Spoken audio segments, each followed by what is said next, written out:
শিক্ষার্থীদের আন্দোলনের মুখে গত সোমবার প্রধানমন্ত্রীর পদ থেকে শেখ হাসিনার পদত্যাগের পর দেশ পরিচালনার জন্য অন্তর্বর্তীকালীন সরকারের প্রধান উপদেষ্টা হিসেবে দায়িত্ব নিতে সম্মত হয়েছেন নোবেল বিজয়ী ডক্টর মোহাম্মদ ইউনূস।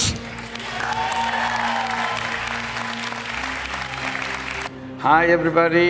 আজ দেশবাসীর উদ্দেশ্যে তিনি বলেন, আমি সাহসী ছাত্রদেরকে অভিনন্দন জানাই যারা আমাদের দ্বিতীয় বিজয় দিবসকে বাস্তব রূপ দিতে নেতৃত্ব দিয়েছে, এবং অভিনন্দন জানাই দেশের আপামর জনসাধারণকে যারা ছাত্রদের এই আন্দোলনকে পূর্ণ সমর্থন দিয়েছে।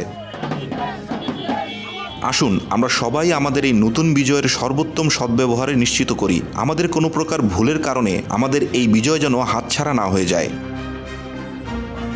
আমি সবাইকে বর্তমান পরিস্থিতিতে শান্ত থাকতে এবং সব ধরনের সহিংসতা এবং স্থাবর অস্থাবর সম্পদ বিনষ্ট করা থেকে বিরত থাকার আহ্বান জানাচ্ছি, এবং শিক্ষার্থী ও দলমত নির্বিশেষে সবাইকে শান্ত থাকার জন্য অনুরোধ করছি।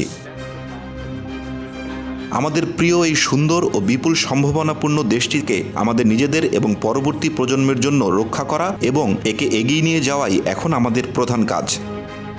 একটি নতুন পৃথিবী বিনির্মাণে আমাদের তরুণরা প্রস্তুত। অকারণ সহিংসতা করে এই সুযোগটি আমরা হারাতে চাই না। সহিংসতা আমাদের সকলের শত্রু বলে উল্লেখ করেন ডক্টর ইউনূস।